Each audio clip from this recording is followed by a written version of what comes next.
be. Right, welcome back to another video, and today I'm going to talk about tools. Now, if you've watched any of my other videos, you'll know that I'm super slick and I make it up as I go along. Basically, I thought today I'd do a talk about tools and my basic mountain bike tools, and I was going to plan it out and kind of work out a starting point and a conclusion, but in the end I just thought I'm just going to chuck all of these on the table. The tools that I have got here are just basic tightening and loosening stuff, if you like. So I haven't got like a chain whip or a cassette removal tool or anything like that. You know, that's the sort of thing that basically is reserved for doing at home.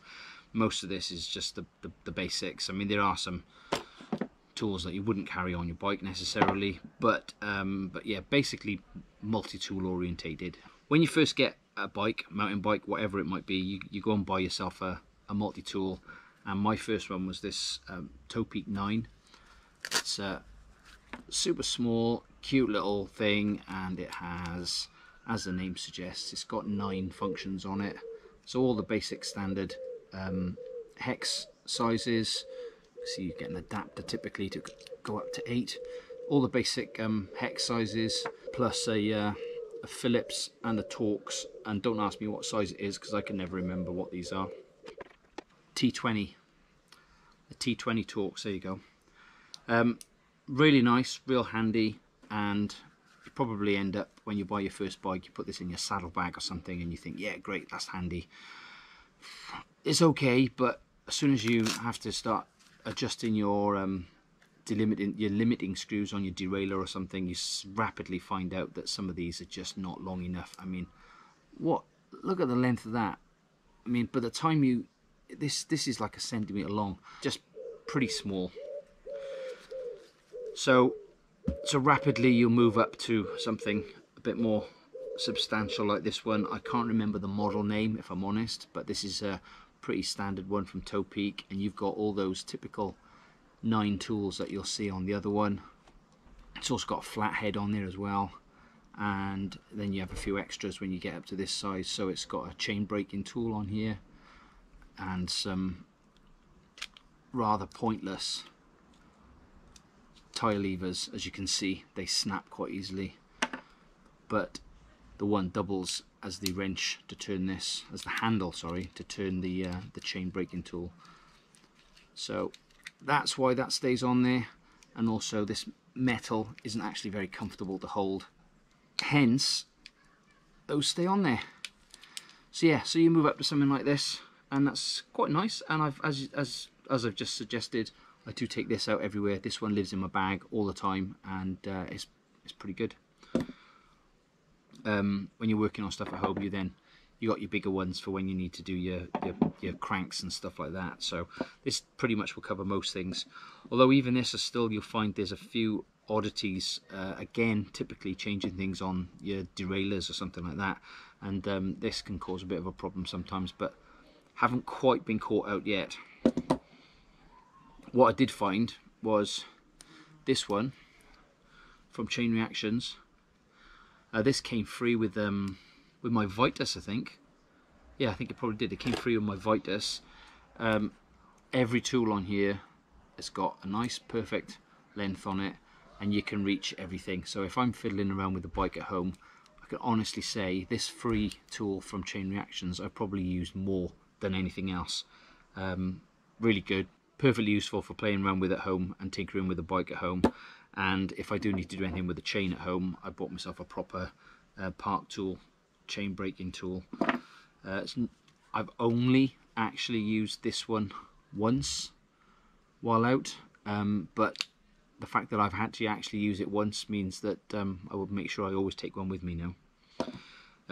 I did mention the tie levers are pretty useless on these. They break. Well, I think most of us have probably got these park tool ones, and I've got maybe about 6 of these stashed in various bags and pouches and saddle bags and whatever on all my bikes. Can't fault them.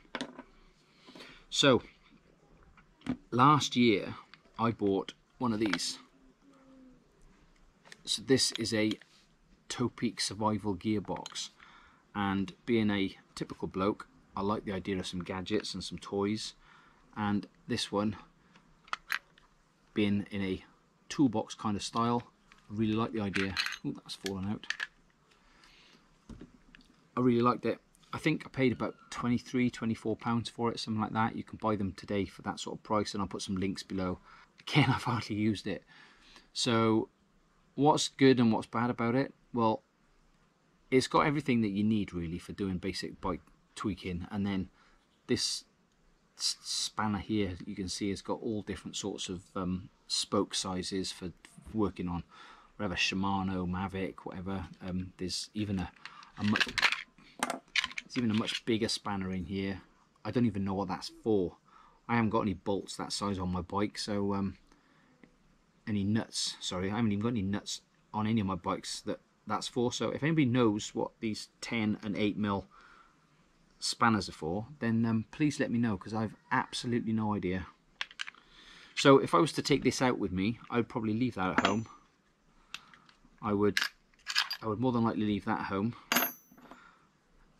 As discussed, I would leave the tyre levers at home, which then leaves me with a sort of rattly box with a load of random tools in.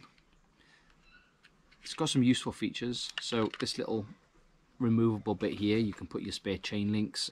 It's got a brake pad sort of separator there. I can't imagine ever using that, but I imagine it's useful at some point.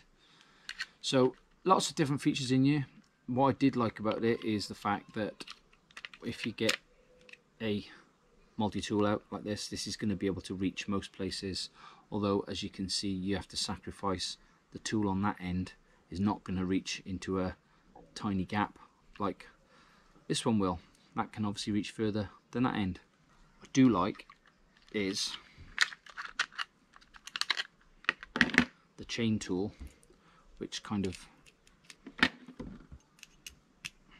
and you build it from the various parts. So what that means is that you could take something as handy as that out with you, but it folds up into a really small, compact little pile of tools. Go away, wasp.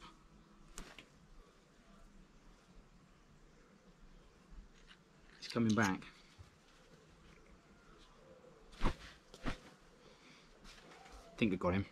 Yeah, so it'll actually sort of like sit in a nice sort of compact little space, a bit more compact than that. So I quite like this, and I've toyed with the idea of taking it out, but as I said, this tool is one that's a little bit more handy, so I'm not quite sure why I would take this out. So recently what I've just bought, quite handy, is our friends over at Broken Riders, and as you know, I'm a bit of a fan. They brought out this little pouch. I mean, I guess it's designed really as a purse for your cash or whatever, but now what you can do is you can put in your random tools like this. You can take your other bits and pieces, all your favourite ones. Now you've got them all in one pouch. I quite like this because it can sit flat. It's an idea. I'm not suggesting I'm going to do this, but it's just a thought. If you have got little small tools, your favourites and wherever that you go out, perhaps get a little pouch like this and you can put them all in and give it some thought. Like I did say, I hadn't really thought this video through. So the downside of doing something like this is that it might be quite easy to lose something. You know, it's easier to leave something like that on the side of a trail than something like that. So I don't know, it was just a thought. More than likely I'm going to use this for my Euros when I go on holiday next week. So there's just one more tool that I want to talk about, and that's this torque wrench set from X-Tools. Been absolutely invaluable when doing tweaking around with a bike at home. When I said that I use this one a lot, I mean I do. It's a good thing for getting everything together. If you know, let's say you're stripping your bars down and putting new brakes and grips or a headset and that stuff on, this is an easy thing for doing that. But when it comes to putting it all together tidily at the end, you really need a torque wrench, because then you need to make sure everything's bolted up together at the right torques, so they don't break or they don't come loose. So yeah, very, very good, and probably my favourite tool. And yeah, quite cool. That's it really. I don't know, what multi-tool do you use? As I say, I'm not sure what this one was called. There's a part number on here, I'm sure, somewhere. But this has been my main used tool for the last 6 years or so. I'm sure you've got one that... I'm sure you've probably got the same one. If you haven't, just put below what ones you've got. If you know... What was the question I asked just now? If you know what these spanners are for, then please also let me know, because I haven't a clue. And if you've tried one of them new ratchet sets, I quite like the idea of those. Again, you end up with small bits that you might lose on the side of a trail, so maybe it's a toolkit for keeping in a car or something. I don't know, but I like the idea of it. I like the idea of a little modular little toolkit, and boys and their toys, eh? And they're actually not too expensive, 20 odd quid for those sort of things from Topeak. Yeah, I like the idea of that. So yeah, anyway, that's it. Oh, if you're at all interested in what's in this box, which is a lot of my camera gear, then also leave me a comment below, and I may do a my camera gear video at some point. Probably play as much around with my camera as I actually do on my bike. So yeah, anyway, any questions, comments, just tell me to shut up even, I don't care. Just leave them below, and I'll see you in another video real soon.